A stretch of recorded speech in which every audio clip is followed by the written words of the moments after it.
mademoiselle. Bonjour, monsieur. Une pelisse? Ah oui. Ça, c'est pour vous. Ah oui, ça, merci. c'est pour moi. Ah, merci. Merci, monsieur.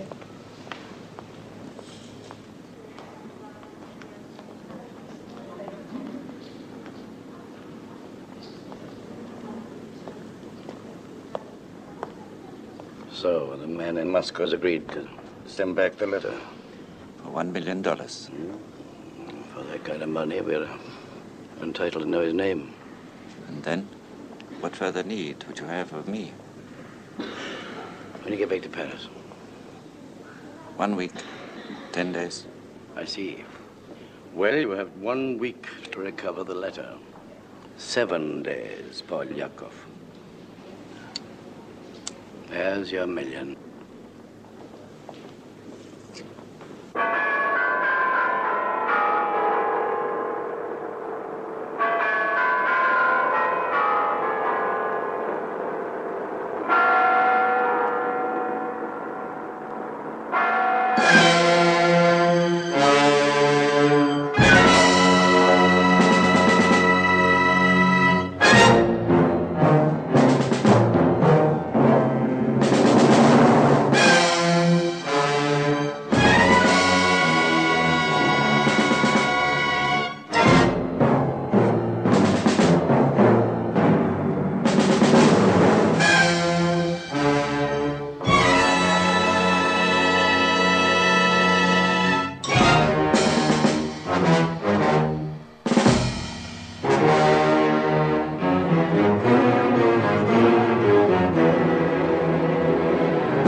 Я все время следил за ним, полковник Кознов.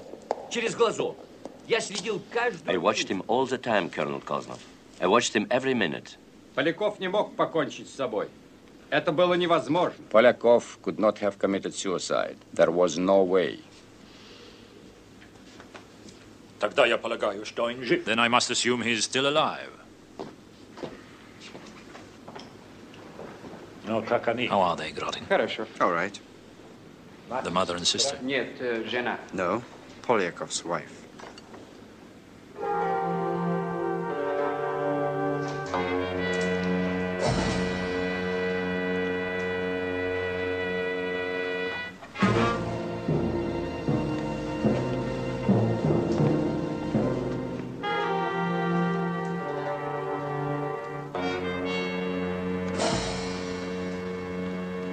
Ликвидируй. Kill them. Открой.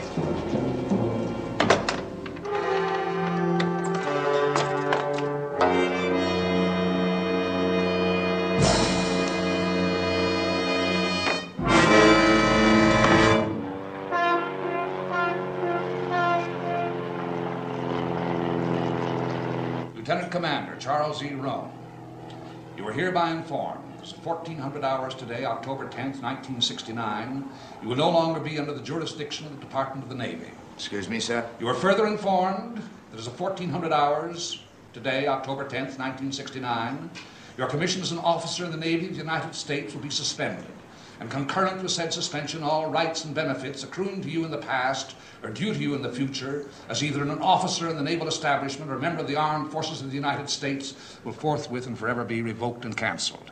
Not that it makes a goddamn bit of difference to you, I suppose. But sir, I... You will no longer address me as sir. Under what authority have I been separated? I'm sure your new friends in Washington can explain. What friends? Your friends in CIA or CIC or ONI, how the hell would I know? I do know that a good many regular Army and Navy officers are damn sorry those bastard organizations ever came into existence. Why aren't you in civilian clothes? Only officers in the United States Navy are entitled to wear that uniform. Once upon a time, legend has it, some men even died for it. Dismissed, Mr. Roan. By what authority was my commission revoked? The very highest authority. You can have it back, though, but we'll give him $250,000. Maybe double, even triple that. You probably made the wisest choice. Safer back in the Navy. All right. When do I begin? Yeah. It'll give you some background on what you're in for. Tell me how you feel about them. These are antiques. Kinds of things that were used 10, 20 years ago. Someone called the Pepper Pot is dead. He failed an important mission. Washington and 10 Downing Street in an uproar. They're turning to someone called the Highwayman for help. He's being given all the money he wants and complete autonomy. And someone connected to the Highwayman has died from natural causes. They're sending in new talent, a virgin. That's me. And you're probably Sweet Alice. Well. 100%. What agency are we with? Oh, no government agency. Job's being farmed out. Subcontracted to the Highwayman. How Sturdivant would have crowed. Robert Sturdivant? That's right. Do you know him? I knew him. He was a brutal, sadistic, conscienceless assassin. He was also individual spy sans pareil. Why would Sturdivant be crowing? See them eating humble pie. Who's them? You see, before World War II, intelligence operations were conducted by independent agents. They knew one another, they played ball together, they traded information, they even split fees. But you see, after the war, bureaucracy took over. Where before there had been a dozen agents in the field, there were now thousands of them, gathering information and feeding it into computers. Certain restrictions were placed upon the old-timers. Sturdivant couldn't or wouldn't change his ways, and finally, every major agency turned its back on him. The group disbanded, and Sturdivant dropped out of sight. Then, in 1954, he was reported dead in Istanbul. How'd he die? He committed suicide. Supposedly, the Highwayman handed him the gun and watched him blow his brains out. Oh, yes, you've got some fine playmates. You'll be delivering this to the Highwayman in the morning.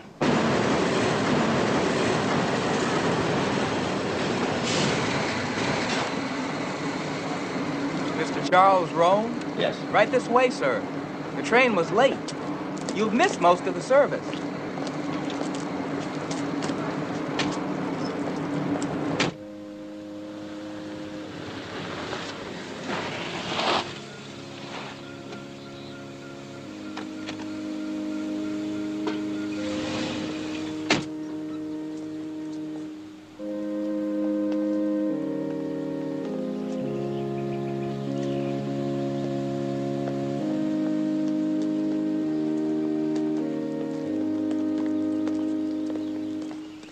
nephew Charlie.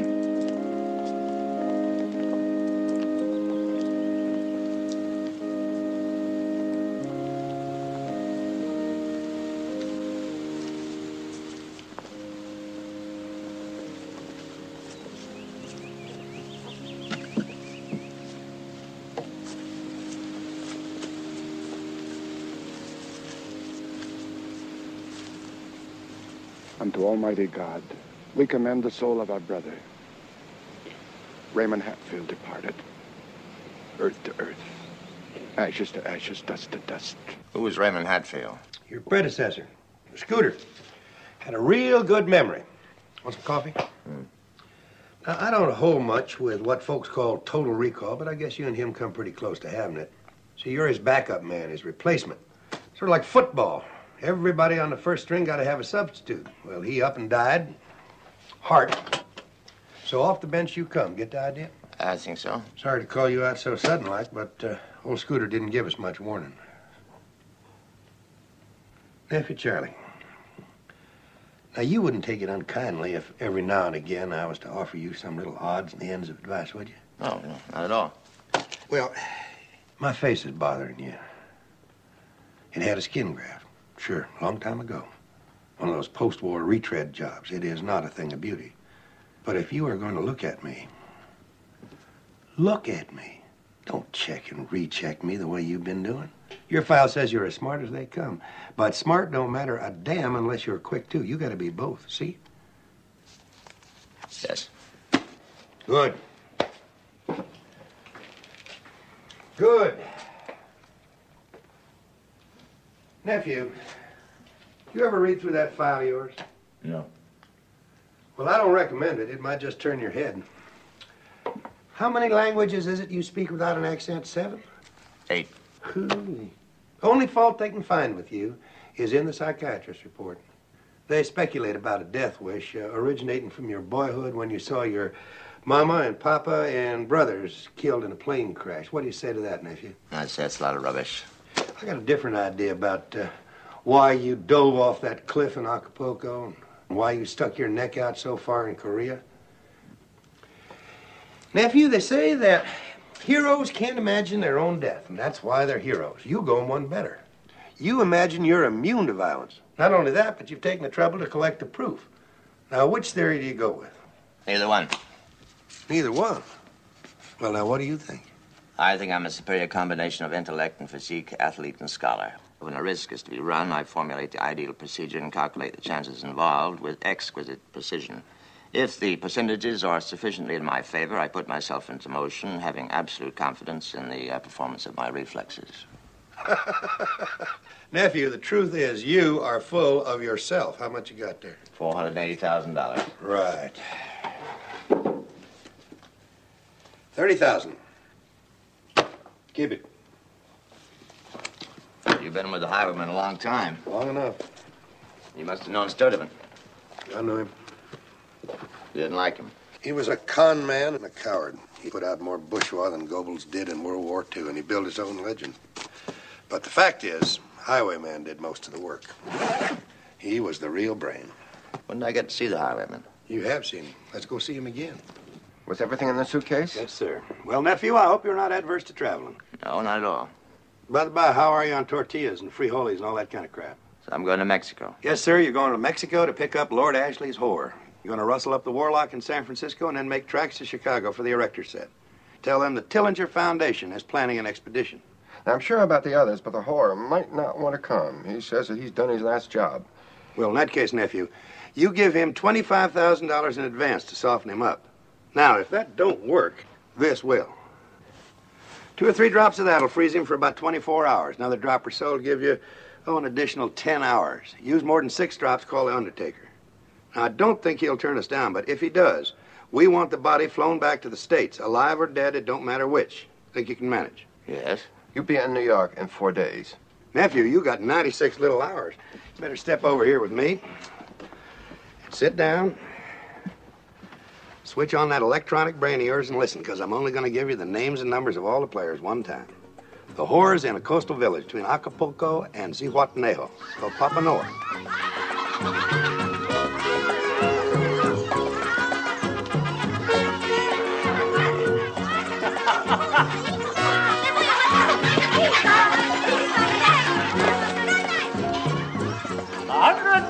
the fat one takes a lot. You want? If you have so much faith in it, why don't I take it myself, Mr. Janet? Huh?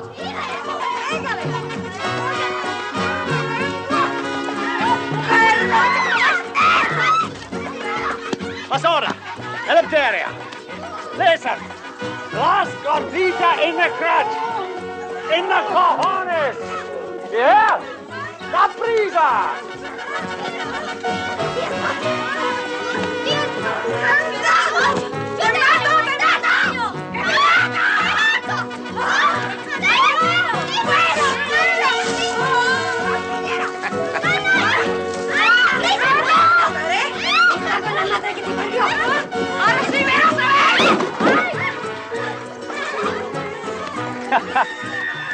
Not a bad act, that. I think I'll use it as a daily attraction.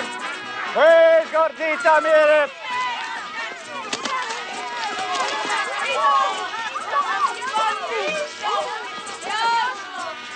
Take your pick. The fat one's fantastic.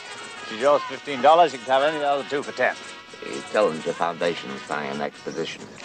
Ah, bully for the Tillinger Foundation. The business at hand is more important. $30 says you can have more. The highwayman expects you. Plus, la spécialité de la maison, magic mushrooms. Now, let's make it a sporting proposition. I'll toss you double or nothing. $60, or you have the whole batch for free. Have a plane waiting. Why should I do anything for the highwayman? If it was Sturdivant, I'd go like a shot. Sturdivant's dead. Oh, my God, don't say they've got you believing that whore's cry, too.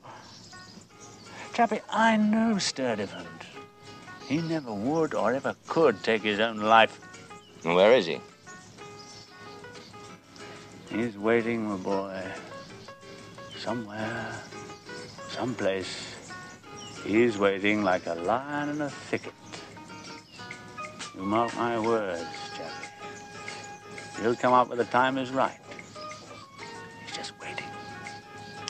I've still got to take you back with me. And I don't wish to go. I have a good thing here, trading on human weakness. I think I shall remain. There's money involved. Great deal of money. $25,000 now. No, money can't budge me. The whore of yesterday is dead. Plus $100,000 on checking into the Tillinger Foundation. $125,000, yeah. It's too bad the whore of yesterday is dead. Chappie, you just witnessed a resurrection.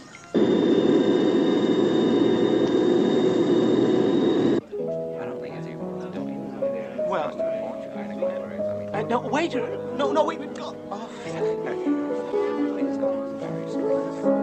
I just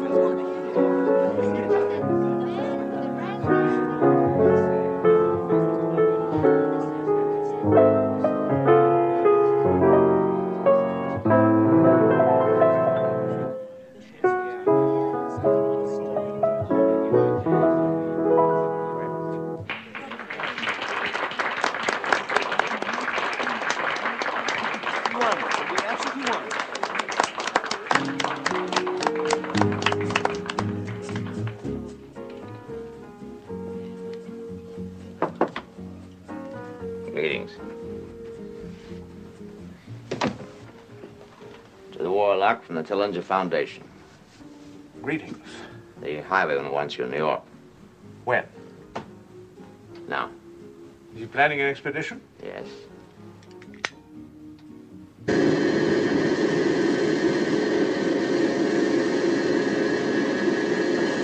My hands are gone. I'm as worthless as an oyster for what you need. I've waited long enough for a job like this. I'm staking my future with a girl. PA's ready to take my place. My orders are to bring the erector set. You know anything about safes? Hmm? Good, well, this is an experimental one we've been practicing on. Now, choose your own combination. 6 figures. And I'll show you what a woman can do.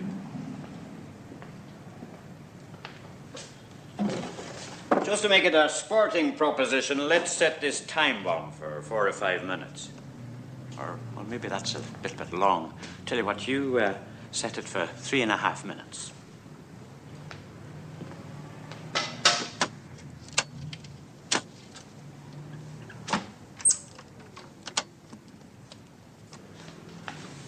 Go on.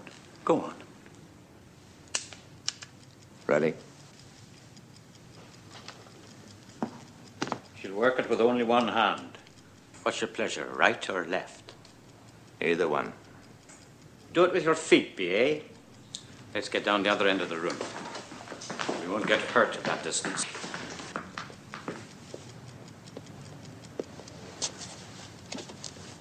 She's a wanderer, though I do say it. She can go up a building like a human fly. She can get in and out of anything that Harry Houdini himself ever could. No need to tell you the tricks I've taught her.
This appealing trial stands before a crimson curtain edged with heavy gold braid and arranged in mannered folds.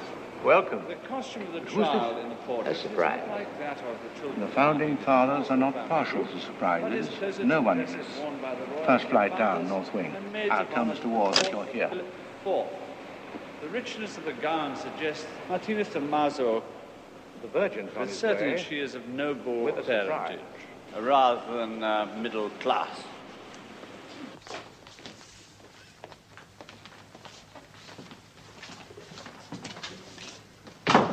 A girl? You brought back a girl. It's his daughter. He has arthritis. He can't use his hands. Your orders were for the erector set himself. But she's the best I've seen. She can do anything. You've seen? And how much have you seen in your long, very career? I warned you, didn't I, that none of these modern-day schoolboys was capable? Capable of what? All I've seen around here so far looks like a rummage sale of artifacts. With one exception. This girl. Get him out of here. Get him out! Across the hall. Wait for me there.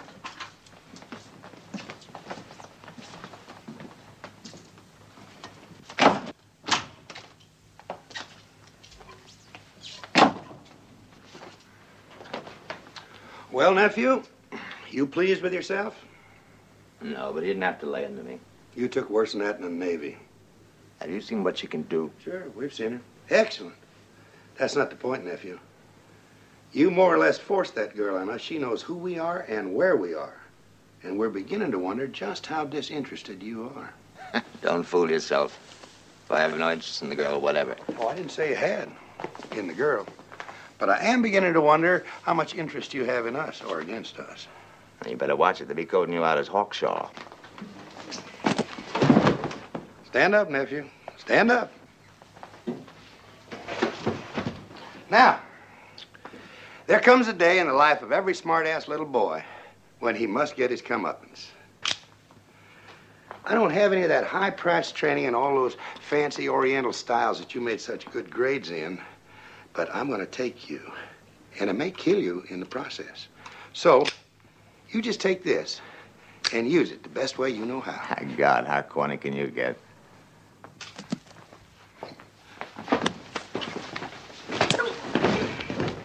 Nephew, tell me when you're ready again. And while we're waiting for the rematch, I think maybe you'd better answer some questions. Well, you've earned the right to ask them. Something's bugging you, nephew. Let's get it right out in front. The cables, the funeral, the museum, the people involved, their absurd names. I keep asking myself, what's next to this mad tea party? Nephew, I don't know what they taught you in the classroom about intelligence and espionage. Everything I know I learned on the street. But I can assure you of one thing.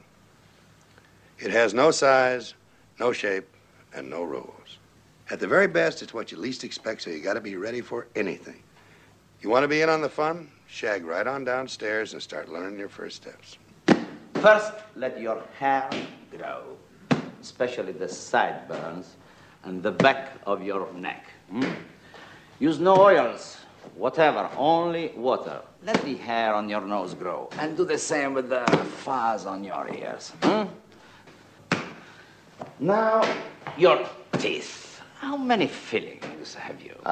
2. Anyway, they will have to be replaced. Vaccination scars? 1. The priest will burn it off. Excellent scar. Exactly like an old shrapnel wound. Excellent. You were with the Red Army in the last days of Stalingrad. You have only 2 fillings, which were done in the field hospital after the Russian victory.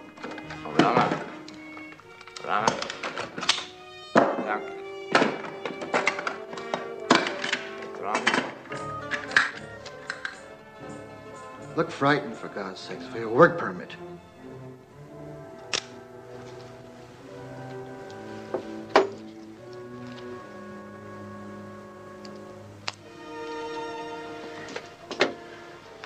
Oh, your whoopee thumb. Well, the hand is healed sufficiently to slip into place. It's full of poison. If your captures bite through the nail, death should be almost instantaneous. Come in.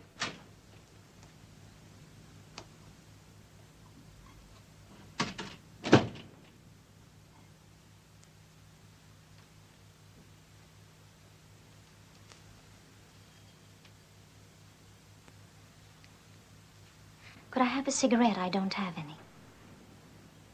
Yeah, sure.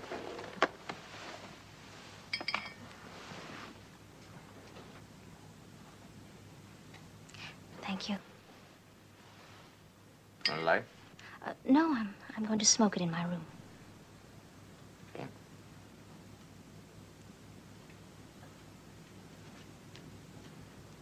Something the matter?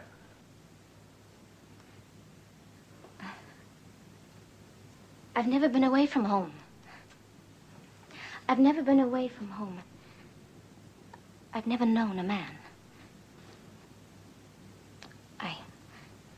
I told my father I had, but I haven't. My father says that going to bed is an integral part of the job, and one must be good at it. So I thought that,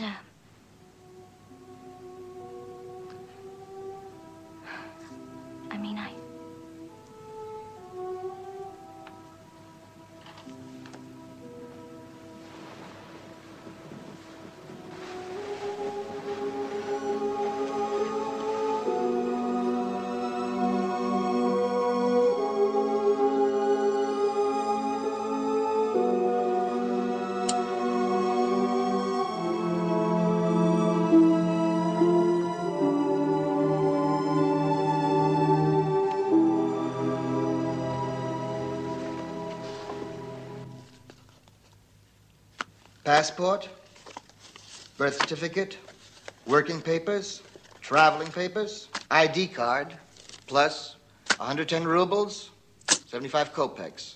Start getting used to it.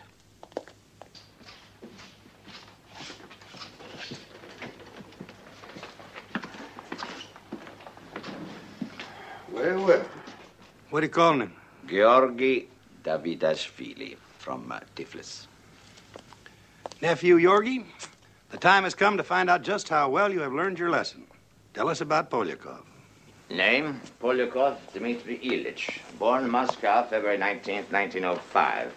Father, Ilya, mother, Gula. Occupation of father, picture frame maker. There was a picture. Describe him. Strong, clever face with a large aquiline nose, thick lashes over heavy-lidded eyes, straight, bushy eyebrows, full, sharply defined lips, a wide, heavy lower jaw. And the report. During World War II, he fought with the Dutch resistance, acting as a liaison with the French Marquis. Toward the end of the war, he joined up with Robert Sturtevant, remained with that group until it was disbanded. Then he became an independent agent. In 1955, he opened a small gallery in Paris. He traveled between Paris and Moscow as an art dealer.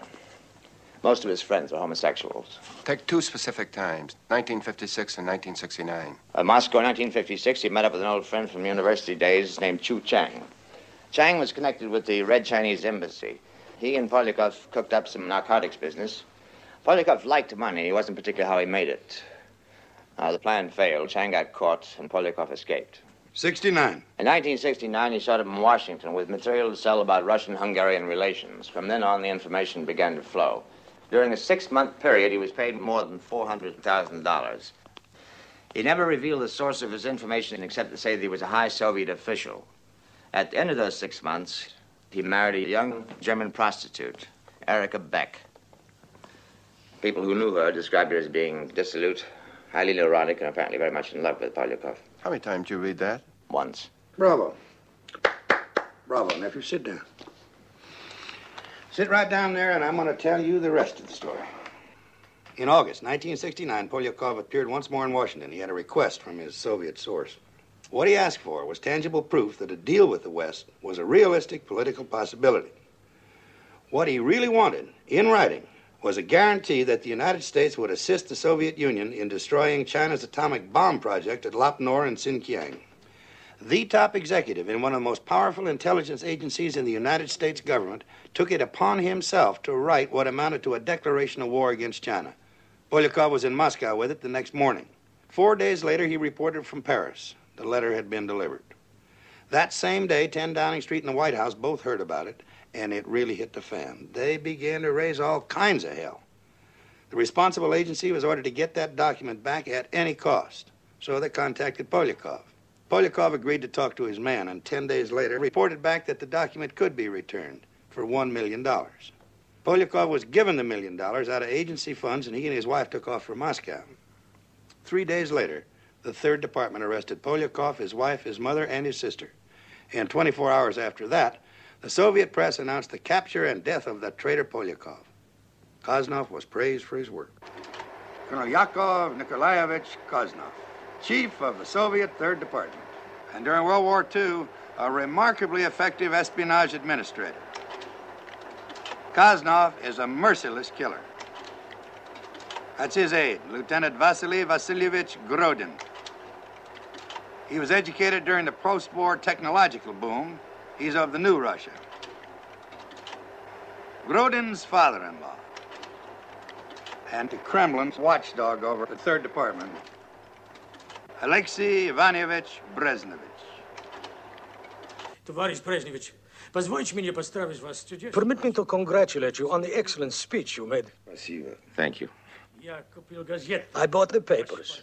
Your picture is on all the front pages. I'm afraid the speech was only an excuse to come to New York and acquire this painting. And how's it going in your division, Comrade Potkin? Very well, thank you. How are you coming with Series 5? Comrade Koznov seems pleased. It was asking the impossible to track down all U.S. agents and to find out their assignments. I understand you've done a remarkable job. Thank you, comrade. What are the likeliest candidates? Candidates? Yes, for replacing Polyakov. I don't understand. Don't pretend with me, Comrade Potkin. You must know what's behind all this. Why, yes, complete knowledge of enemy agents and their locations makes all counter-espionage work much more easy. Koznov is only interested in making counter-espionage easier. For this, his department has spent $2 million in 2 months. I would suppose so. I am not informed of all his plans. I only do what is asked of me. Surely you know why Series 5 is so important. I told you why. What's important is to find that letter. What letter? Comrade, this is 1969. Stalin and Beria have been dead a long time. Old friends don't fight with each other. Oh, but I'm not. 2 months ago, Polyakov went to Moscow to deliver this letter. It was a written agreement intended for some high Soviet official. Now, this letter... No, I don't want to know about the letter. Please. Very well. From now on, you, Comrade Potkin, will supply me with all the information that comes to your departments before passing it on to Koznov. At least the day before. You put me in a very delicate position. I once did you a service when you were in an even more delicate position. After the Hungarian trouble. But I work for Colonel Koznov. And who recommended you to him? Now I'm asking for repayment. Whatever you say, comrade. We've got to establish headquarters in Moscow. That means we need an apartment or a house belonging to a Russian who doesn't use it very much, like Captain Potkin. Potkin is the head of the Soviet 3rd Department's United States operation. Apparently, Captain Potkin has no exploitable vices, but we might be able to get at him through his wife and 2 daughters. That's Dasha Potkin. Age 41, her husband is 62. Helena Potkin, age 7. Sonia Potkin, 18, her father's pet.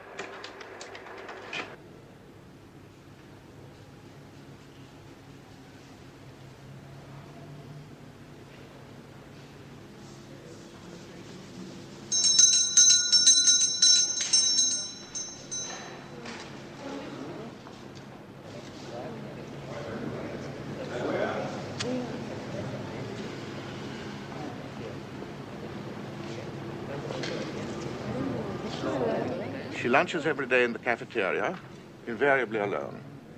Sometimes after lunch she goes to Central Park Zoo and sketches lions for half an hour. Only lions, for God's sake. She never speaks to anybody, except a couple of the black girls in life class. They look at her sketches and she looks at theirs. Sorry, old man, it's not very much to go on. It's quite a lot.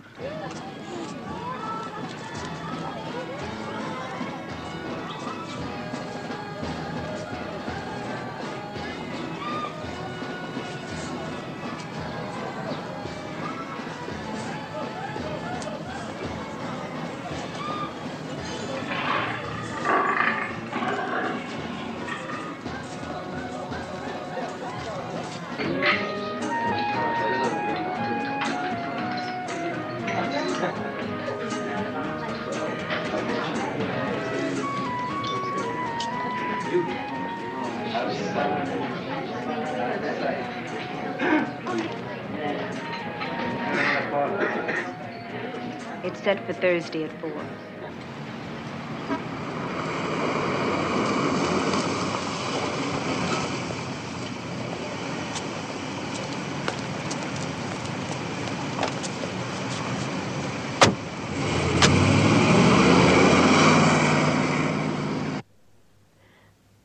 Мне говорят, что ты сейчас меня видишь. Надеюсь, что это так. Я не знаю, где наши девочки. Но они мне уверяют, что они благополучны. Но имей в виду, они так же поймут, как и я, если ты должен будешь принять трудное решение. Папа, папа, приходи за мной. Папа, я боюсь. Папочка, я боюсь, я боюсь. Comrade, we want that apartment. We want it so bad, we'll turn your wife and daughters inside out to get it.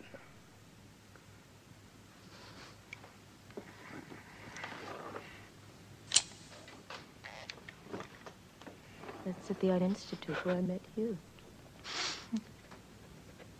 Your very beautiful long hair. Соня. Соня, молчи, Соня, молчи. Ты не знаешь, что они делают с тобой. I like you, but I've got to get home. Kiss me goodbye, then. Comrade, she can still be saved. No, please. If only you agree. I'm not going to hurt you. If you don't agree, we will turn her into the most perverted human being our minds can conceive. And when we finish with her, we'll start on your other daughter and your wife. Oh, no. Уберите ее. Take her away from there. I'm not doing anything bad. Give us the apartment. No. Even if I give the apartment to you, or it will be no good. Kozanov will know. He'll find out. No, he won't. It will never work. It will work smooth as silk. You're trying to get a line on U.S. agents? Any file you don't have, we'll give you. We want Kozanov to have them. Что моя сына? What about my family? They stay in this country with our people. No harm will come to them. Take the apartment, but leave my wife and daughters alone. Whom will I of us? Please. Please. And to think this was one of Beria's executioners. Get him out of here. There are only 2 bedrooms in Potkin's apartment, which should make it very convenient for our younger associates. We all know you've been shacking up together. Now, look, I think we've left no stone unturned. But let's not kid ourselves. If any of us is caught, there's only a remote possibility we'd be mistaken for Russians. Keep in mind that close examination takes time, and that time they use on you could let the rest of us escape. Don't be too quick to die. We should decide now what to do with the money in case anybody's lost. Send it to the families, divide it among the survivors. I'm for the usual way. Usual way is survivors take all. Let's see a show of hands.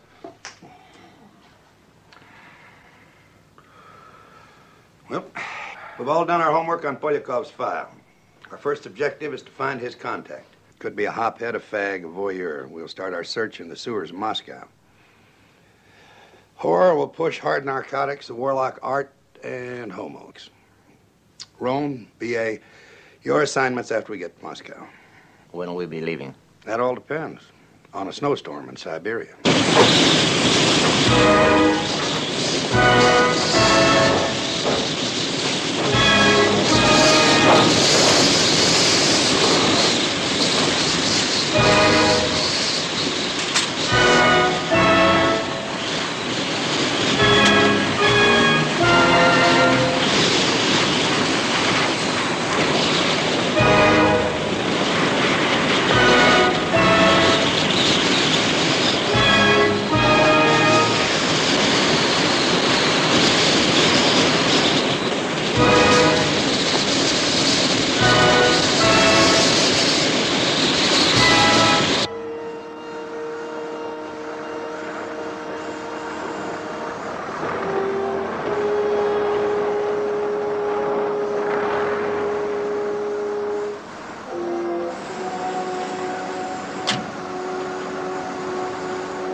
Mitä tapahtui? Ehkä te viette sitä? Alkaa viekö sitä ei jää?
Everything all right? All present accounted for. Roan, that's your room. Yours and B.A. Janice, me and you, in there. And I'm supposed to sleep on this couch. Ron. How was your trip? Uneventful. How was yours? Same.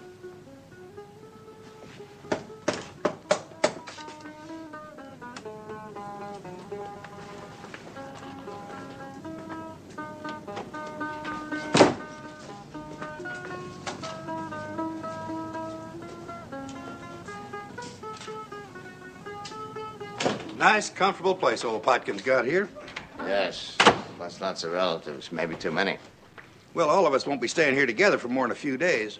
The others will have to find separate burrows in Sodom. Only time they'll show up here is to rendezvous with the Grand Mute. What's that? That's you, nephew. See, our outfit is collecting a whole lot of information, and what are we going to do with it? We can't tape it, we can't type it, we can't scratch it down with a pencil, so we're going to tell it to you.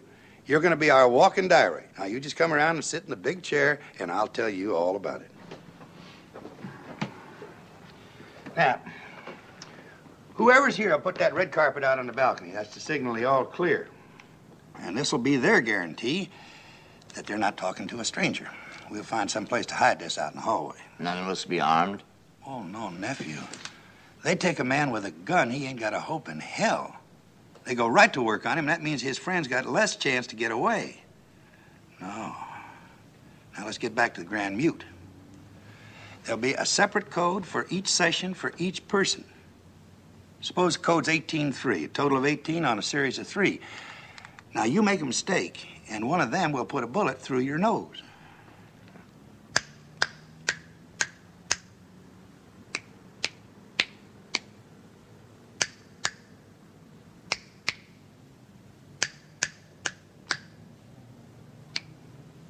Smooth as silk. It's maniacal. No, it's not, nephew. Now, it'll work. The odds are right. 3 out of our 5 people will have no idea who's receiving that message. Now, put that damn thing on and let's start rehearsing again. Now, wait a minute. Did we lose a man coming in? You said 3 out of 5. That's right. We lost a highwayman. All according to plan, nephew. He had terminal cancer. Sacrificed 2 or 3 weeks of suffering for the success of our operation.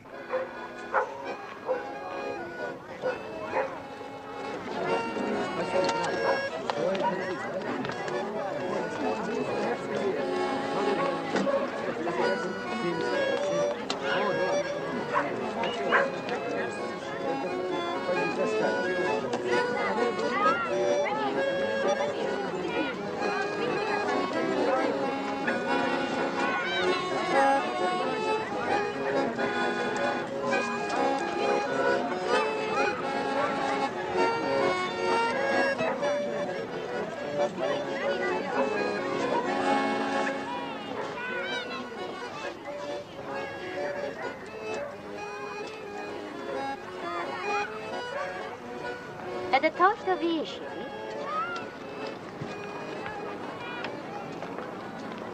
Я не из Москвы. Знакомиться с дурными людьми не хотела. Мое имя Михаил. Это очень трудно. It's very difficult. They work on their own now. Ирина! Ходят по улицам. They walk the streets or give themselves in taxis. Ирина! Comfort – дело прошлого. Comfort is the thing of the past. There is no more culture. Ирина! Biscuits. Пирожные. I am down to one girl. That thing there. Thank you. If I were a man, I would pay to keep something like that out of my bed. The thing is, the girls have to work in factories 10 hours a day. When they get out and lie beside a man, they're as romantic as sardines in a tin. Tenderness is dead. There is no more culture. You say restrictions have been lifted in Prague? Not really, but there's always a way. Can you get me, say, 5 beautiful young girls? We could be partners. I still don't know if We solved just the same problems quite easily in Prague. We made addicts of the girls. That is a sin. A practical sin. It costs less money and makes them dependent on you, and it works. Now, where can we get drugs here? It is very difficult to come by. I want no part of it. Where can I get drugs here?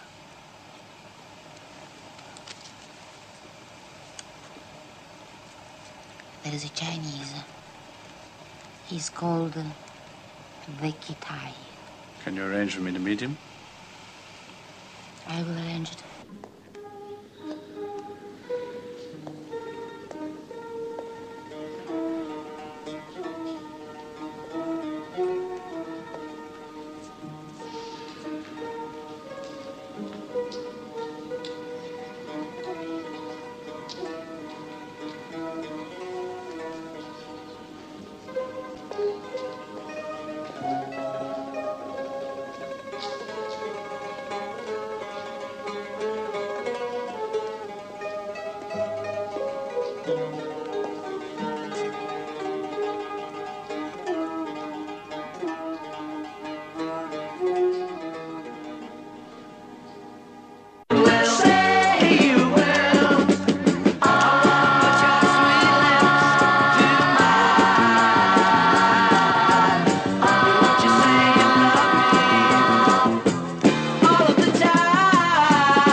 From the old days. I'd recognize him anywhere.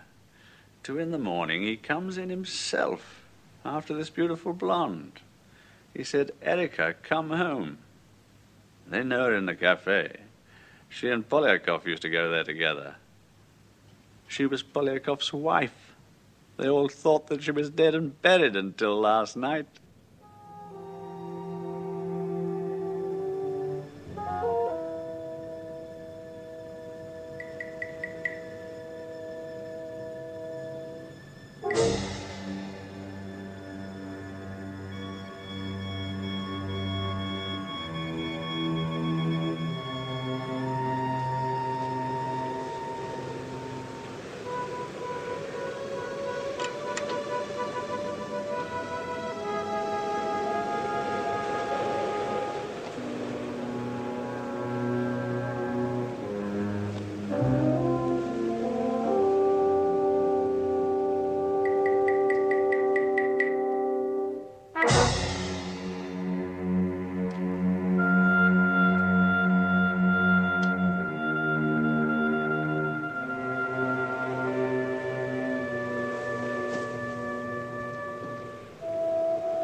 Go for a holiday.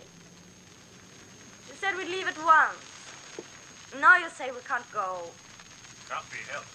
It can't be helped. Aren't you in charge of your department?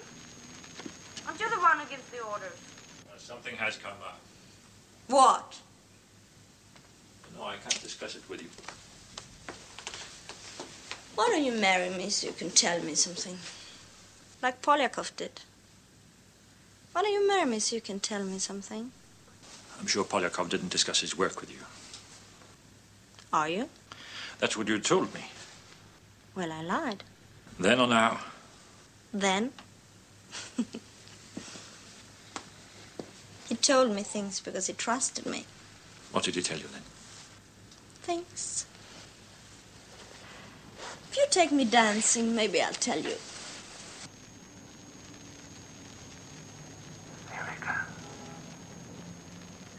This is what I was famous for in the Berlin houses.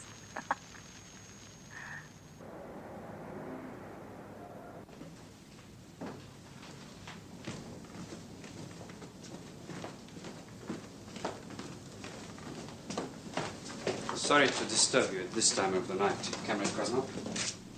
A van missing from Vorkuta for 5 days has been found with 2 corpses instead of 1. So? The missing driver of the van is still missing. The man found behind the wheel was about 60. Foreign dental work. His companion, a man of 35, also foreign dental work. This was observed in Varkuta, where the bodies were taken. The message just came through on the telephone. Because of its unusual nature, I came at once. Polyakov's replacement. How impractical to come in by the Karasi. Perhaps that's where they chose it. Have the bodies flown here for autopsy. Assemble all files on enemy agents in those age groups.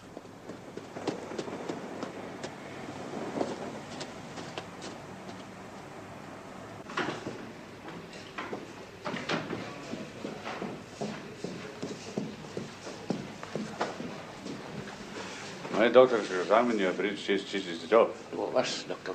Просто Китай. Я такого не знаю. Может, почуй, да? По коридору третья дверь направо.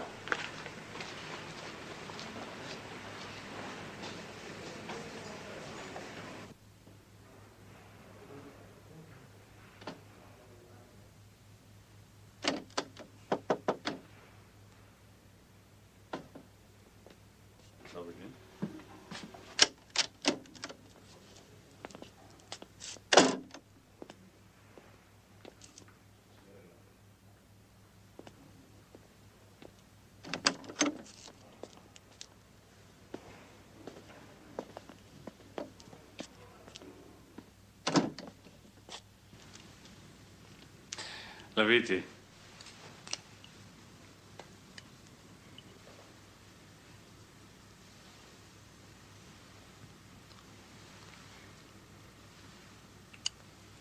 Chito of you. Who are you? Yes, Prague. I'm from Prague. Sophie and I are in business together. Why did you come to me? To make a deal. What kind of deal? I can get this in unlimited quantities. Not interested. Why not? There's a lot of money in it. Moscow is just not the place for a big operation. Has it ever been tried before? Oh, yes. Many years ago, by a man named Chang. But he was caught by the 3rd Department. Who are Chang's customers? What I want from you is a list of their names and nothing else. I'll take all the risks and go 50-50 with you on the profits. What have you got to lose? Even if I cheat you, which I won't. Those names are no good to you. Think about it. If you want to talk it over, you know where to find me. Madam Sophie. Опознат молодого. Identification of the young man was simple. Отпечатки чеже, что и в архиве. You obtained fingerprints from the body. They correspond to this file. Carl Evans Roan, USN. Taxi, как и зубы, американские. So does the dental work. Definitely American, by the way. Однако, руки так обгорели. The hands of the man behind the wheel were too badly burned to take clear fingerprints. But dental work, also American, matches this file on someone called the Highwayman. Postmortem revealed that he was suffering from lung cancer, terminal stage.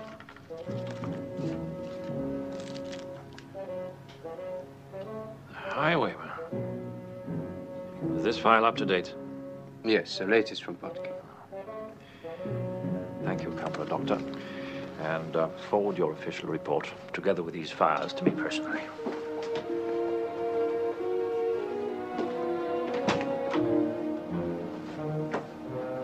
Who was this highwayman? An old-time agent. During the war, he was with Sturtevant. But why would they want to send in a dying man? To show the younger man the ropes, perhaps. Help him get his bearings. Goddamn fools. Trying to come in through Vorkuta. It will take some time before the West finds out what happened. Send Potkin an official commendation. And arrange for him and his family to have a holiday at Yalta. At government expense.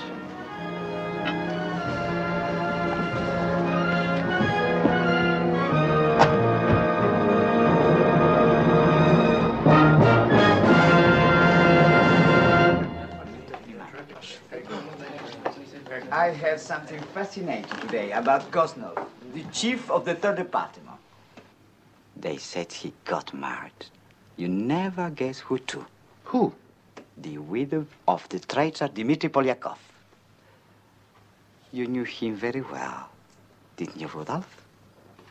He was a mere acquaintance. I met him at one of your lectures, Professor, a few years ago. I saw him a few times, that's all. But you were questioned when he was caught. Oh, it's very unfair of you, Ilya. You know perfectly well all our cultural ministry were questioned. And lots of others, not only myself. Ilya, you must not tease Rudolph so. It is cruel. Naughty. You're right. Apologize. I'm sorry, Rudolph. Besides, I doubt it could be the same man. Dmitri Polyakov certainly was not married when I knew him.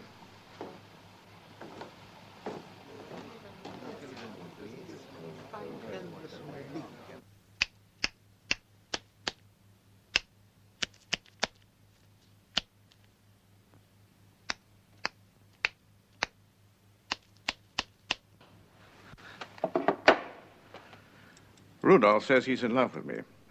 He claims that I'm the only one he's been in love with since Polakov. And talking about their affair makes him weep. He wants me to leave the professor and move in with him. I told him it wouldn't be wise to break off so suddenly, but that I would find a way soon. I'm knitting these bed socks for him. What's this, Mikhail like? He's all right. Did you ask if you could move in with him? No, I got him to ask me. He has a mother, you say. What about her? Is she happy about it? She's a nice old woman. Where do they live? 23 Alicia Street behind the Central Market. 2 dark little rooms in a tenement. He's a small-time thief. He'll never be anything else. He hasn't the talent. He's incurably lazy, but he's rather charming. Have you been to bed with him? No, not yet. But after you move in with him? Yes, I suppose so.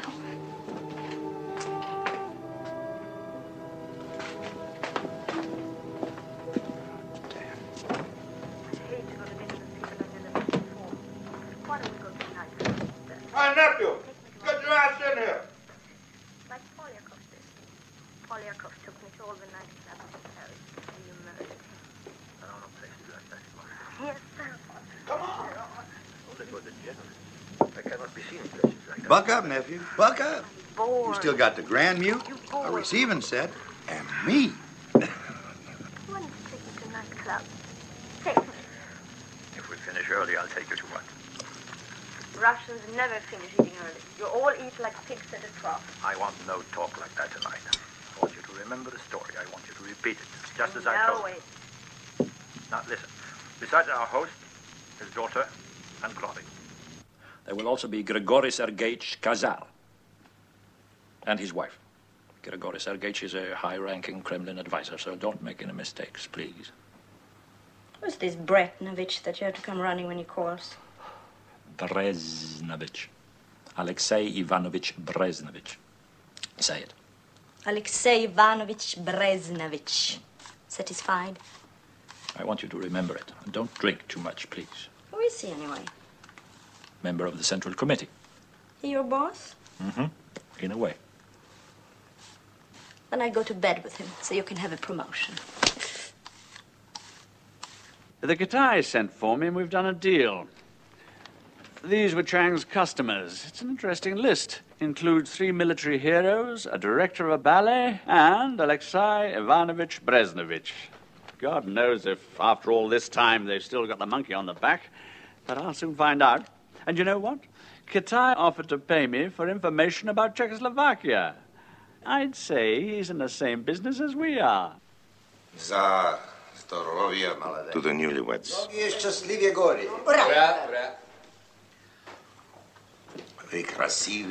You are as pretty as they say.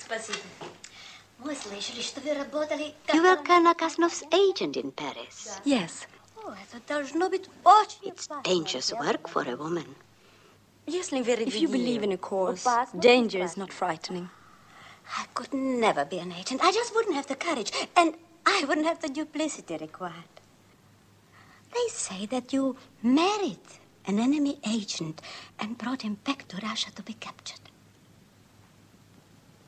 I married the man Polakov on orders from Colonel Krasnov. My mission was to stay with him and learn of his activities. But why would he come here if it wasn't because of you? I'm afraid that's classified information. I assume you're all above suspicion, Colonel. I'd like to hear your wife's answer, too, if it's permissible. Our counter-espionage said Polakov would come to Moscow to make contact with a high Soviet official willing to give information to the West. No. Is it true? It turned out to be a false lead. He came to Moscow to introduce me to his mother and his sister. I'd married him in vain. Darling, next time you have your wife get married, I hope it will prove more productive. Is that true, Colonel? Is that the reason Polyakov came to Moscow in September? Yes, but he was here before and aroused my suspicions then. So when I knew he was in Moscow again, I had him picked up. Yeah. Shall we leave the gentleman? Perhaps you'd like to see some of the paintings. Yes, why not?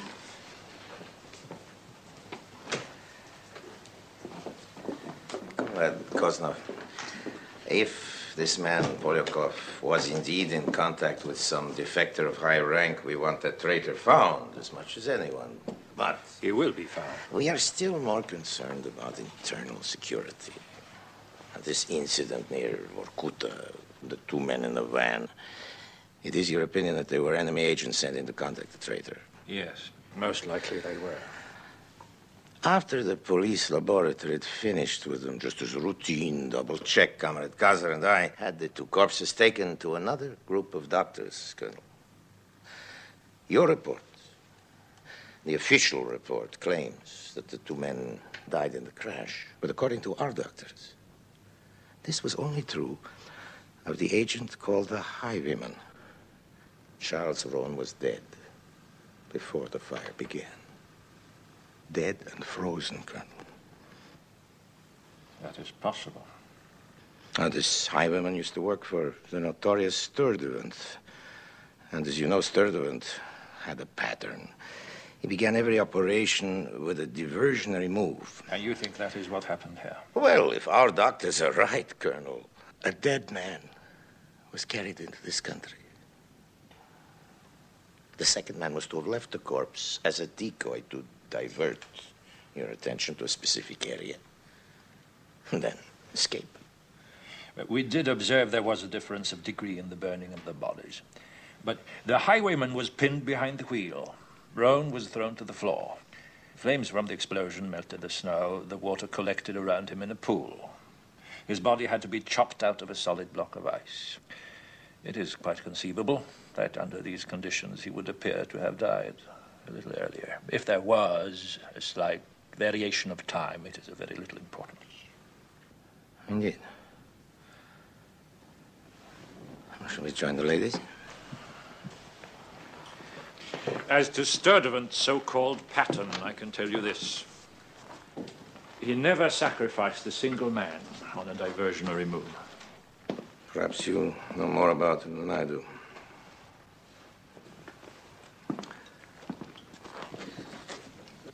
Your husband's been reminding us of a spy called Sturdivant. After the war, his men ran wild over Eastern Europe. It was almost impossible to flush them out. Still, your husband succeeded. I love to hear about spies. Do tell us about it, please. It was a long time ago. I'm not sure of the details any longer. The colonel is too modest. Imagine. All he actually knew was that 3 of Sturdivant's men were in a small Polish village, correct? I think so. He had to determine which of the 2,300 people in the village were the 3 wanted, so he rounded up the entire population. Began to interrogate and execute each of them one by one. Then it seems that when your husband started killing the children, one of Sturdivant's men tried to make a run for it. He was caught, of course, and your husband was able to make him talk as only he can. struck it quite rich. She was a unit leader in charge of the entire operation. Was it chemicals you used or physical persuasion, Colonel? And that fellow Polyakov, what did you use on him? Acid, wasn't it? I've heard that's like pouring molten lead down a man's throat. How long is he able to stand up under torture like that, Colonel?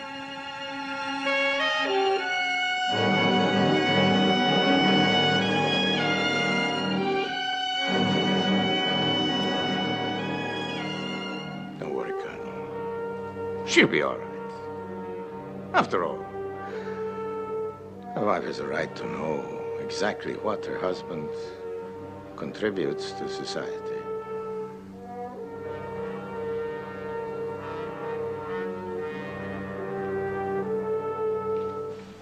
Will you please excuse me?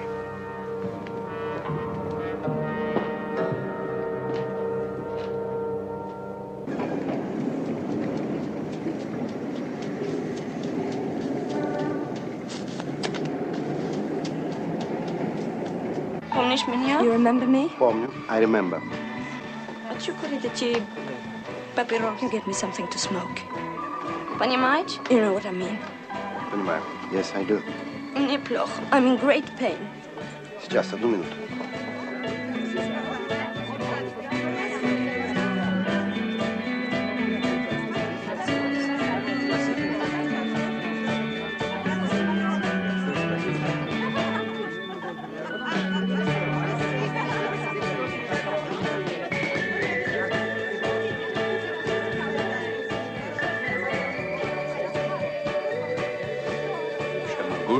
Can I be of any service?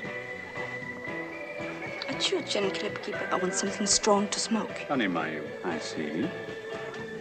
И мужчину тоже. And I want a man. Настоящего мужчину. A real man. Come with me. It will be arranged. You haven't seen me. I swear, you haven't seen me.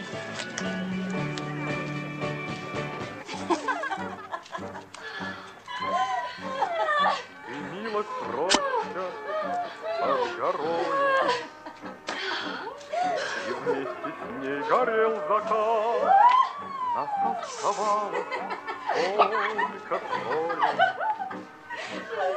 Из 18 ребят, как много их друзей хороших, лежать осталось в темноте. У незнакомого поселка на безымянной высоте. У незнакомого поселка на безымянной высоте. Nravitsa, how do you like him? Мужчина, a male whore? On is Tiflitsa, from Tiflis. Ever zовут Yorgi. His name is Yorgi. Подождите, wait till I'm ready.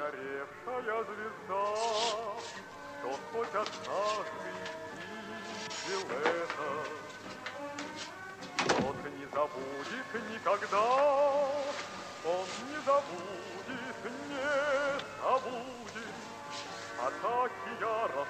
Уходите, get out. Уходите! У незнакомого поселка.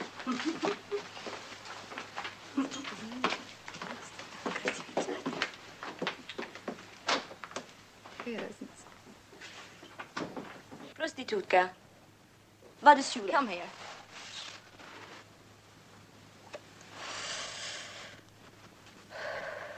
Skolku. How much? That is just 25 rubles. Saskdu. For what? No one complains. You have a bad nose. Your chin jets out too far. I don't like your ears. Then I'll go. I'll give you 15. My price is 25 in advance. And what do you charge men? That's for others. I specialize in women. Old, fat, ugly ones, huh? All women are beautiful if you know how to look at them. Am I beautiful? You'll do. Oh, will I now? I guess your own girl is prettier than I am. She's more polite. Is she more beautiful? No. That's a good little whore. Here's your money.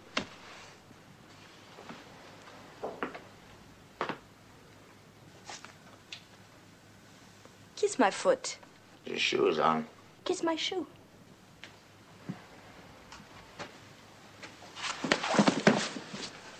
Now it's your turn to hurt me. We will reenact that old game. Woman and man. Victim and tormentor. Only we'll play it honest. Help to destroy me, and I'll love you for it. Hit me! Hard.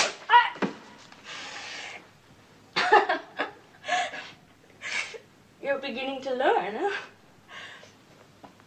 Hit me again. Kick me! Kick me!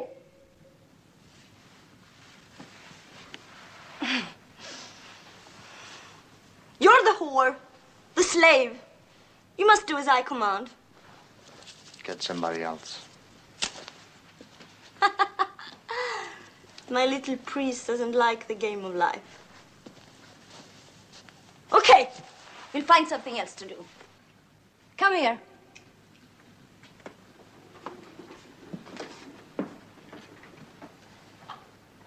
Take your jacket off. Your tie.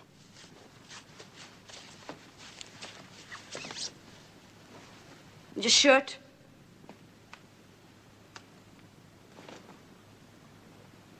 Now don't move. No matter what I do, don't move.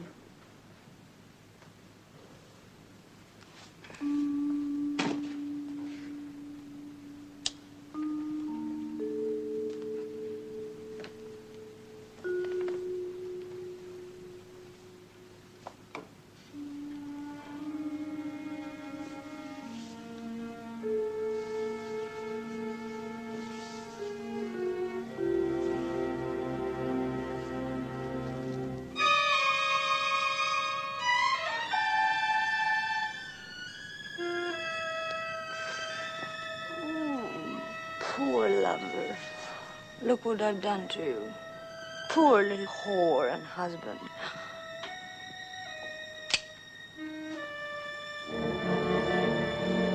Kill me. Kill me.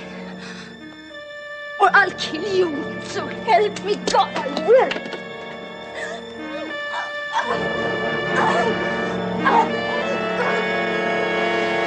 Hooey! What a break. Cosno's bride, nephew, I want you to go to town. Give her the works. I don't want that woman to have one thing to complain about. Now, how's about you and me celebrating? Champagne and oysters. Plenty of oysters.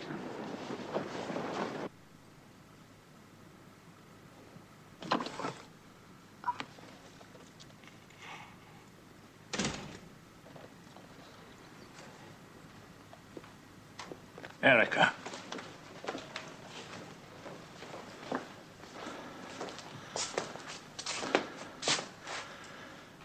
Where have you been? I've been looking for you everywhere. My men are still searching for you. Where were you? Tell me. Smoking hashish.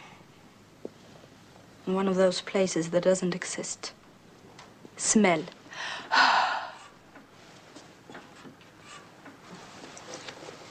You've been missing for over 5 hours. Took me that long to forget what Bresnovich said about you. Did you expect me to just sit there and listen? They hate me, all of them. That silly Madame Cassar and that stuck-up Mrs. Grodin. They hate you, too. Bresnovich hates you. Yes, he does.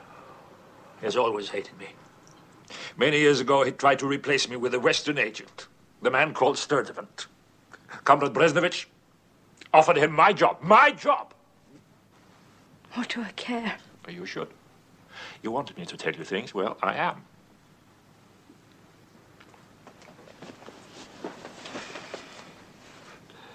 Sturdivant and I were friendly during the war, very friendly. Even afterwards, during the Cold War, we played along with each other. I allowed his group to operate in my area, and he did the same for me.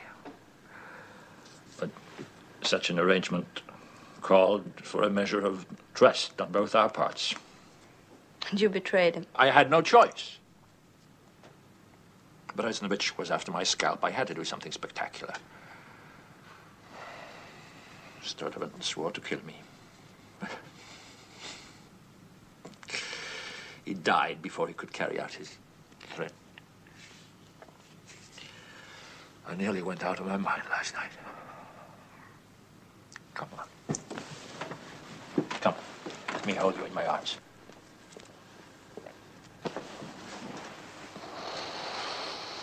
You're a naughty, naughty girl. To worry me so. What am I to do with you? Buy you some cigarettes, I suppose. You can smoke them here at home, so I can watch over you.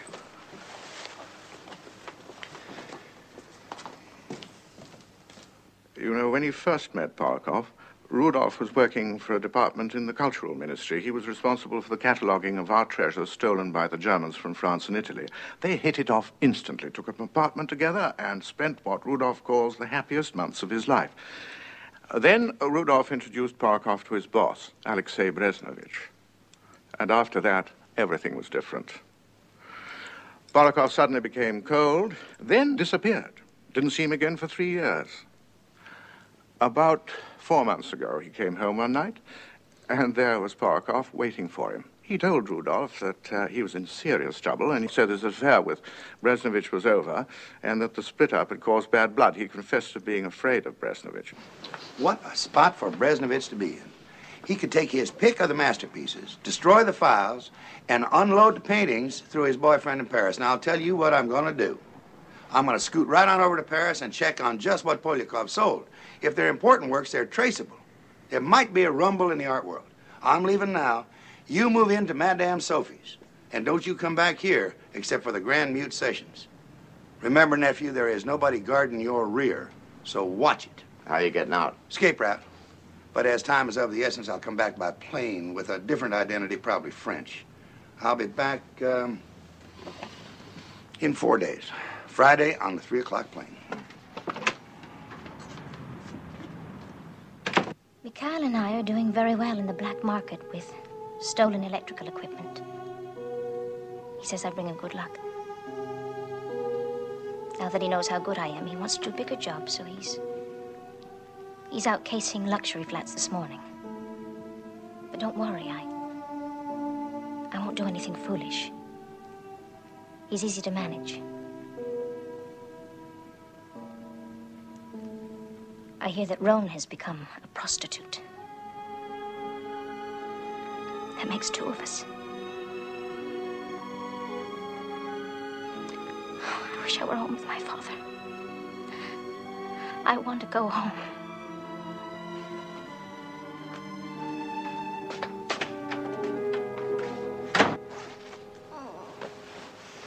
I'm crazy about you. I can't get enough of you. Do you feel the same way? Do you really like me? Yes. How much? How much do you like me? I like you more than I like anybody else. Enough to go away with me? Where to? To the West? Well, that's easier said than done. I'm sure you know somebody who can help us. It'd be difficult because of who your husband is. People are afraid of him. Cost a lot. I've 1,200 rubles. No, not enough. Not nearly enough. No more lovemaking for love's sake with you every day. I'll have to take on more customers. No! I don't mind. I'll just close my eyes and pretend they're you. No. It's not just a matter of getting out. I'll need enough to tide us over till I get started at something. Once we're out, everything will be fine. How's that? There will be money waiting for us. How much? Enough for the rest of our lives. How is it you have so much money? My first husband was rich. It's all in a bank in Tangier. Georgi will lead the most wonderful life 2 people ever had. Does Kosnov know about the money? Of course not. Imagine telling that swine. He's your husband. I married him because as his wife, I could go with him on trips. Once I would have accompanied him to the West and disappeared. But now it's you. Why not keep to your plan and go with your husband to the West, and I'll join you? It might take months. I can't stand him anymore. If you felt the same way as I do about your other women, you'd hate him touching me. Oh, it's late. It's almost 1. I have to meet him at his mother's. We're putting her in a train. Listen, my mother-in-law is going away for a month. We could use her apartment. Even better, you could stay there. You'll receive customers there? Of course not. That's the whole point. I'm going to get money to go to the West. I'll fix it somehow. I'll have my husband buy me expensive things we can sell on the black market. A sable coat or jewelries. I don't know. Here. Here's the address. St. Nicholas Square, number 4, 2nd floor to the left. Key will be under the mat. You'll move in tonight, and I'll come to you tomorrow. I'll wake you up. If you're not asleep, pretend to be.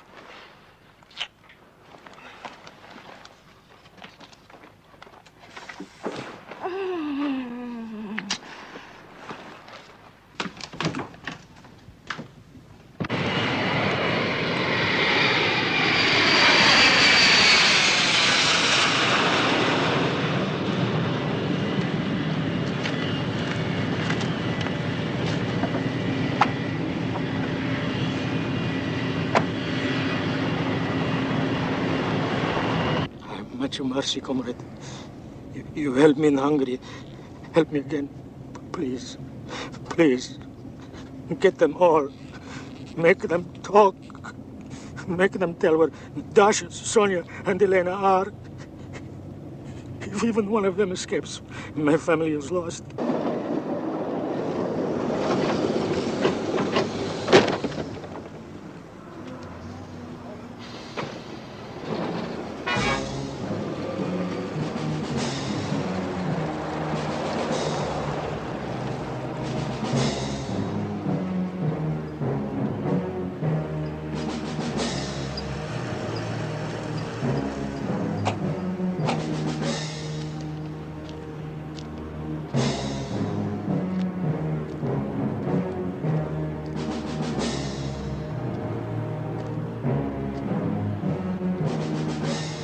Agangku, yan ekuro.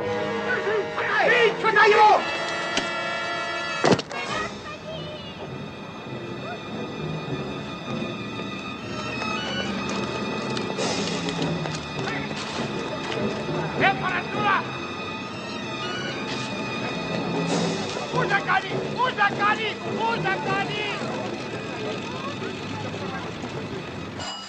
Иди туда садись.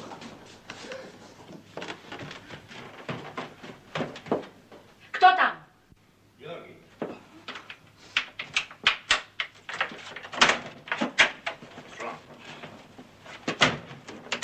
They took the man from Prague half an hour ago. Who took him?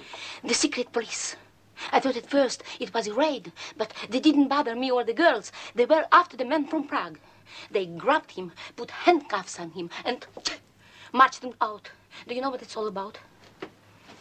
Do you have a gun, Madame Sophie? No. The man from Prague had one, but they found it among his things. Mikhail and the girl do not keep regular hours.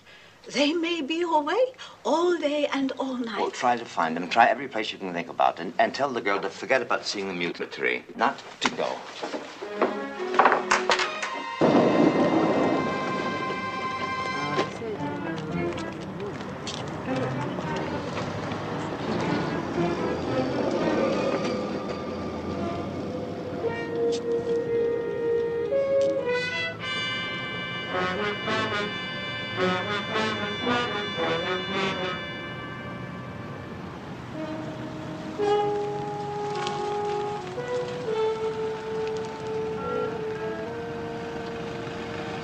Жди меня здесь.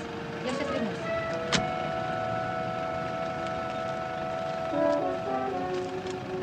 В чем дело? У вас тут масло. Масло? Я ничего не вижу. Вам покажу.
Мой доктор сказал, мне быстро стресситься. Я 20 минут опоздал. Кто вас, доктор? Доктор Китай. Я такого не знаю. Мы сейчас это путаем. По коридору третья дверь налево.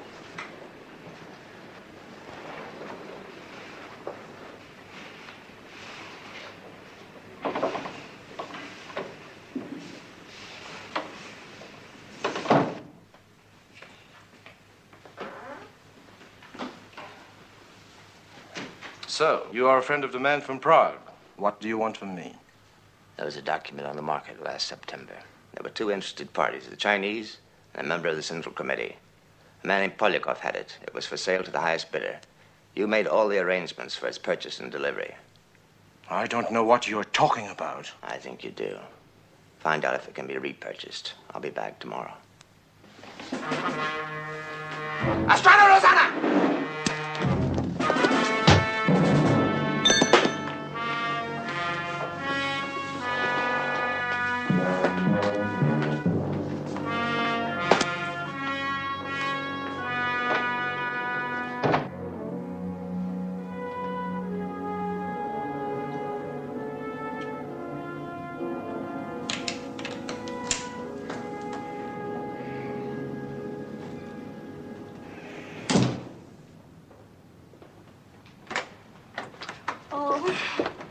You're not asleep.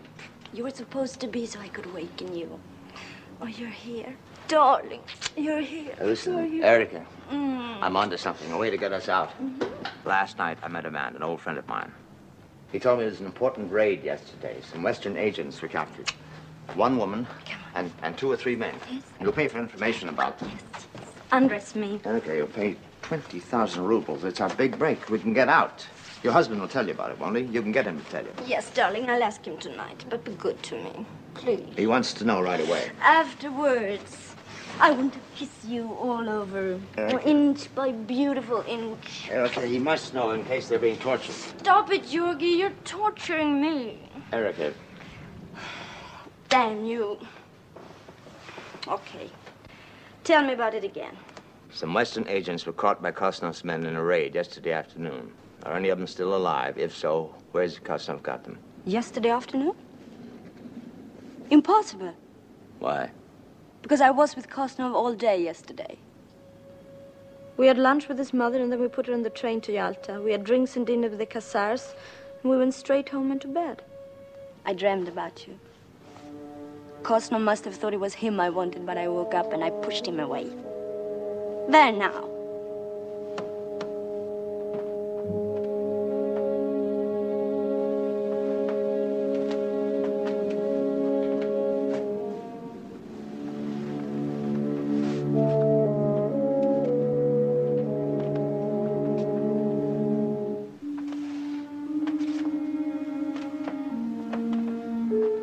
You're one of them, aren't you?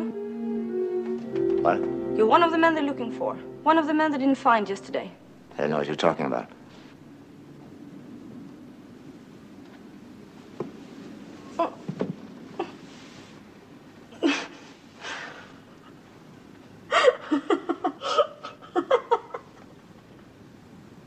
I should have guessed. Perhaps I did. I think I knew all along. I just didn't want to accept it. I had to trust someone once in my adult life. I'm sorry. My own dear, sweet, honest, truthful whore, Georgie. I still love you. Doesn't stop me from despising you. It'd have been up to me, I'd have told you, but there were others. That's the world you live in. Truth can have no meaning at all, otherwise you're suddenly dead. You'll have a splendid future, Georgie. Still have a few things to learn, though. Should have made love to me just now, for instance. Slips like that can be fatal. I'll get you out of here. I'll take you to America. America? You're an American? The image is crumbling fast. Leave me some memories, at least. Do you have an escape route? Yes? Then get yourself out. Forget about me, forget about the others. Take my advice. Get out of here. I can't. I'll take it all back. You're a fool. What's worse, you're a romantic fool. There was a woman, you said. Are you in love with her? I see.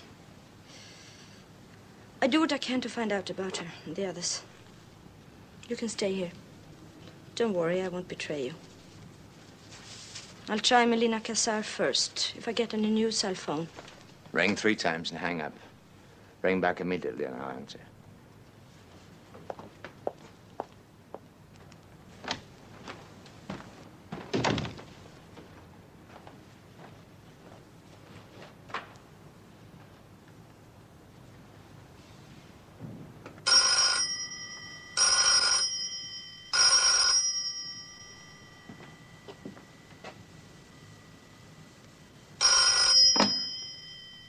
Two of the men are dead.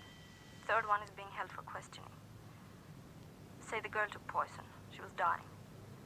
She's probably dead. Do you wish to see me, or have I served my purpose? I'll get you out. That's what you want. I want you. Shall I come? Yes. Be here at 6:30. 6:30. Don't be late.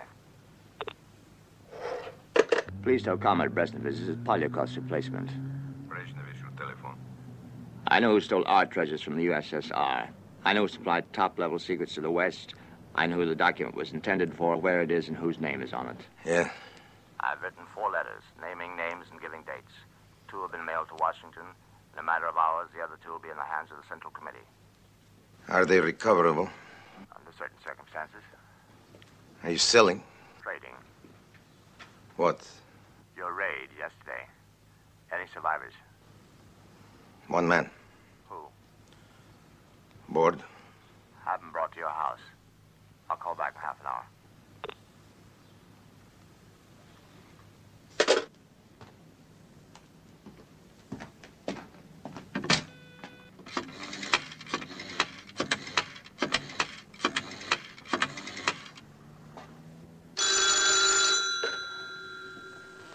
Nephew? Are you all right? Yeah. So far. Give me Bresnovich. Yes. I'll recover the items mentioned earlier in exchange for passports and absolute security for my friend and myself until we leave. Very well. Have him meet me in Nikolaev Square at 5 o'clock. And the 2 items that are here? I'll either send them to you or destroy them. Destroy them. No interest in reading what I already know. I'll also destroy the 2 in the West when I get back. Tell me one thing.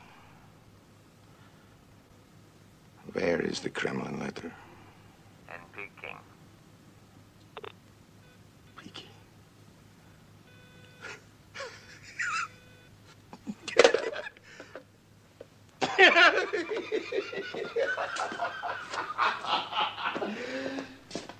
Peking!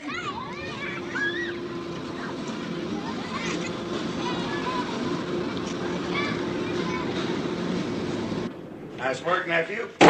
Getting me sprung. Hooey, this is cozy. Whose is it? Krasnov's mother. She's away. How come you didn't get caught? The warlock saved me. I saw him jump. What time was that? 2 o'clock. Well, nephew, why didn't you come to the airport and warn me? You knew I was coming in on the 3 o'clock plane. BA was due at 3. Oh, I see. It was her or me. If I'd had a gun, I could have saved her. It was a very quiet little raid. I was a sitting duck, but not a shot was fired.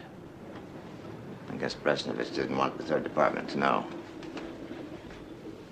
Well, Uncle, you don't look any worse for the experience. Nephew, they were just about to start on me when your phone call came. Did I remember to say thank you? Sure. I've been putting things together. Now, some match and some don't. About the letter, I went to the Katai, and he tried to have me killed. I figure Peking's got the letter and is going to use it to blow the lid off Holy Russia. That's amazing, nephew. I gotta hand it to you. Our mission's a failure. Our people are dead, and you sit there grinning like an ape. Well, nephew, you can't win them all. You win some, you lose some. Now, the best thing we can do right now is get the hell out. Change your clothes. We are French chemists leaving tomorrow for Paris on SAS. With our tails between our legs. Nephew, there are worse things to have between your legs. Now, what happened to Koznov's bride? She'll be here soon, 6:30. She knows what I am. Well, in that case, you better move fast. She's all right. There's no use taking any unnecessary chances. You got enough to do. Now get those letters you wrote about Breznovich. Who'd you leave them with? Mikhail. Get them and burn them. Go to the Bolshoi, get 2 balcony seats. If I don't make it by curtain time, I'll find you at the first intermission. Get cracking, nephew.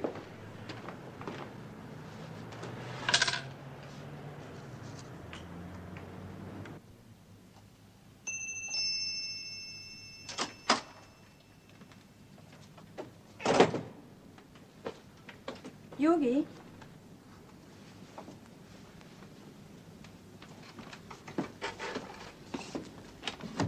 Yogi? Good evening. Who are you? I'm a friend of Yorgi's. Where is he? Well, he's awfully sorry. He couldn't wait. He had to move fast, but he left you a note in the other room.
My wife came here. Do you remember her?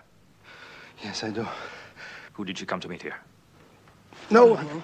No special man? Once. Only once she left with him. And his name? The man from Prague. Ask Madame Sophie about him, comrade.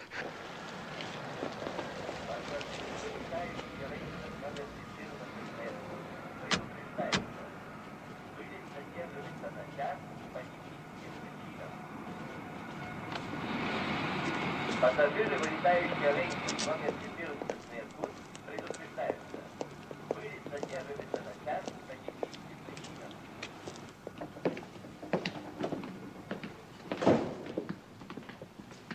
Hey, I'm gonna have me a real good wash-up. Your turn next. Up there, nephew.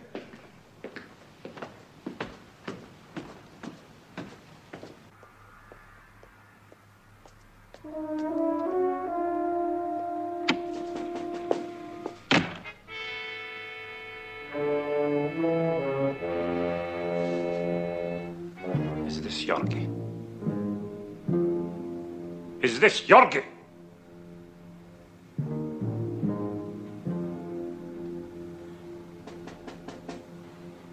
Take your coat off, Yorgi.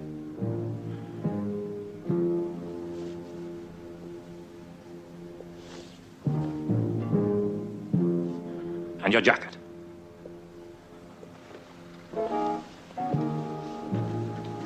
Put on the other one. Let us see how it fits.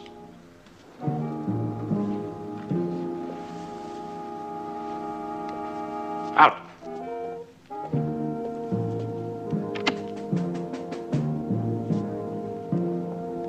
Better than the other.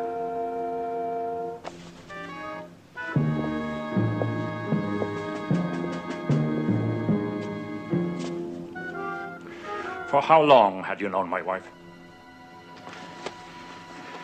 Had she told you it was over? Huh? Had she taunted you? Did she force you to grovel? My little, I'll mangle your body until it looks like hers did. All right, Colonel. That will be all of that. Who are you? I'm a fan of yours. A very old fan. Boris.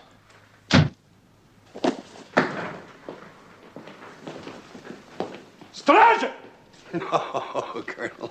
That won't do any good. They have all been sent home.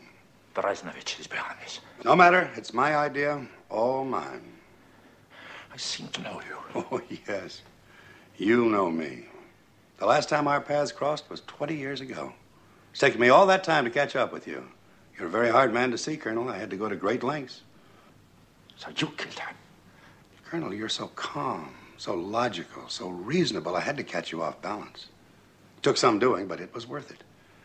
You and I have a lot of old corpses to dig up and talk about. Vedder, for example. Marcel Mara. Gustav Zeif. It's a long, long list, Colonel, old friend. Halloran, the British agent you interviewed, I believe it was 2 weeks with him. Da Silva, Gottlieb, Korda, Julian, and finally Polyakov. I know everything you did to every one of them. What you put each one of them through. And if it is possible for one man to make retribution for the torment of so many, it will happen now. That, I believe, is how you started with Korda. Remember Zeif, Colonel? Remember his scream? You seem to like to hear a man scream. Well, Colonel, old friend, I have a little something for you. No, it isn't. It can't be.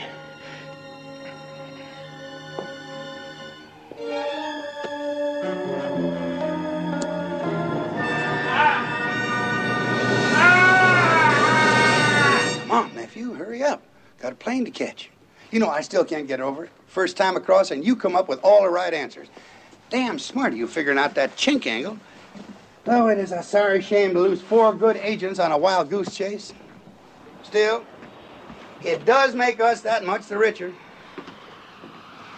Over $500,000 richer, to be exact. How can you talk about money? Well, that's what we came into it for, which reminds me, nephew, don't tell me all of that money's going to rot in some African bank. $2 million. Well, ain't there any way at all we can get our hands on it? Not now, there isn't. Well, you ought to have told me. Before you killed Erica? That's right, nephew. Would it have made any difference? I don't rightly know. But it surely would have given me pause. All that money. I know how you like money, but mainly you came into this to get Kosnov. Nephew, didn't anybody ever teach you that revenge is sweet? Especially sweet to Sturdivant. You're Sturdivant. Nephew, you're delirious. Janice said he was only waiting like a lion in a thicket. Well, all the wild ones. Something else I heard about him is also true. He's a brutal, sadistic, conscienceless assassin. Nephew, come on.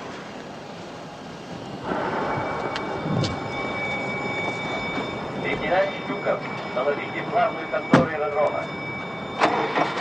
Лейтенант Щуков, доложите главную контору аэродрома. You're not going, are you? No, nephew. As a matter of fact, I'm not. I've got a few odds and ends to tidy up here. You've made a deal with Bresnovich, haven't you? You're the new head of the 3rd Department. Nephew, if that was true, I wouldn't want anybody on the other side to know it. You wouldn't be leaving. Yes, I would. I'm your insurance policy. You'll keep Bresnovich in line by reminding him what I know about him. One word from you and I'll tell the world. You need me to keep your Russian job. Nephew, that is mighty smart of you. You've crowded me right into a corner. Yes, sir, you have short-haired me. You have short-haired me real good. Nephew Yorgi, you are a downright scoundrel. Am I to tell Sweet Alice the Kremlin letters in Peking? He already knows it, nephew. That's why I went to Paris. All that about checking on missing masterpieces, it's a lot of bushwalk. I couldn't come clean. You'd all have wanted to pile out, and I had that unfinished business to attend to. Nephew? Come on. I got you a little going away present.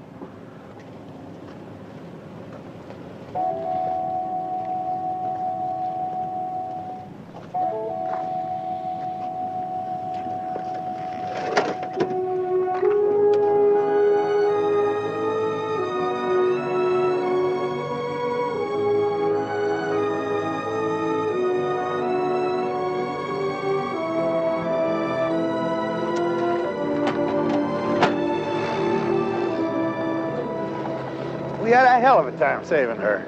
About half the poison got down. She's paralyzed, can't talk, but the doctor says she's going to be all right. What are you going to do with her? Well, now, that depends on you.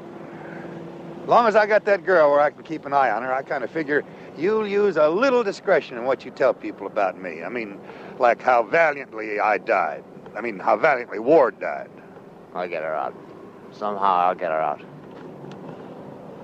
You know, it's a funny thing. Nephew, I'm kind of proud of you. Sort of like a father that raised his kid up right. Now, you have graduated from kindergarten with flying colors. You got one last little thing to do before you get your diploma, and then as a graduation present, I will give you the girl. You better get aboard, Charlie. Here's your homework.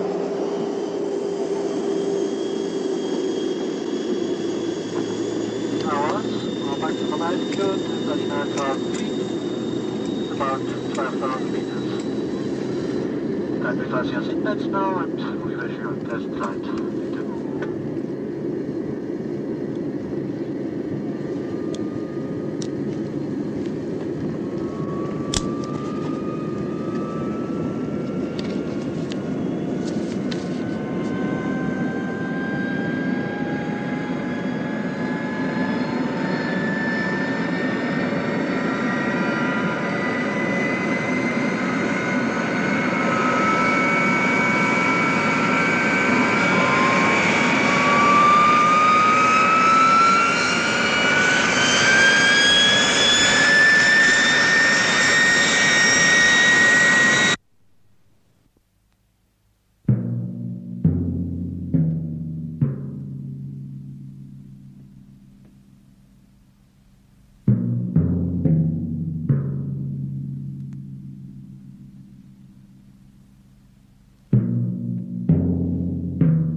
Thank you.